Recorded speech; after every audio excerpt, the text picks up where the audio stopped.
আমরা অনেক সময় একটা বিষয় ভুলে যাই।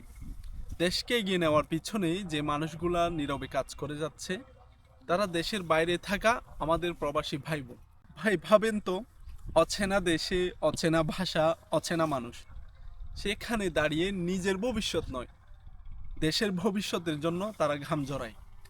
আমরা দেশে যে উন্নয়ন দেখি, যে অর্থনীতি টিকে আছে, তার একটা বড় অংশ আসে প্রবাসীদের হাত ধরে। বাড়ির সবাই সুখে থাকুক, ছেলে মেয়ের মুখে হাসি থাকুক, দেশে যেন অভাব না থাকে, এই একটা চিন্তা নিয়ে তারা দূর দেশে কাটায় বছরের পর বছর।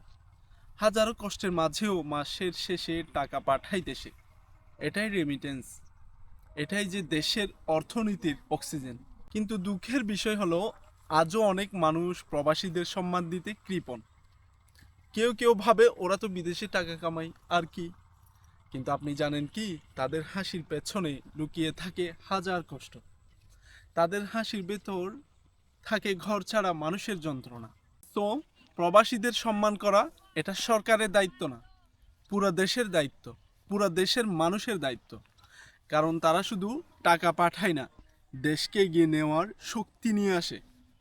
তাদের ঘামে দেশের চাকা ঘুরে, তাদের পরিশ্রমে গ্রামের ঘরে ঘরে আলো জ্বলে। তাই আজ একটা কথা পরিষ্কার করে বলি, যে মানুষটা পরের দেশে গিয়ে কষ্ট করে দেশের জন্য কাজ করছে, তার প্রতি সম্মান দেখানো আমাদের নৈতিকতা, আমাদের চরিত্র।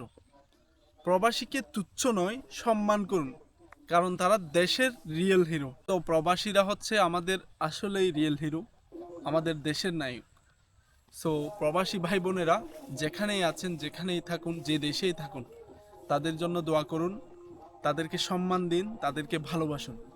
কারণ তাদের কারণেই আজ আমরা অনেকটা এগিয়ে, তাদের কারণেই আজ আমরা সম্মানিত। আমি এটাই মনে করি।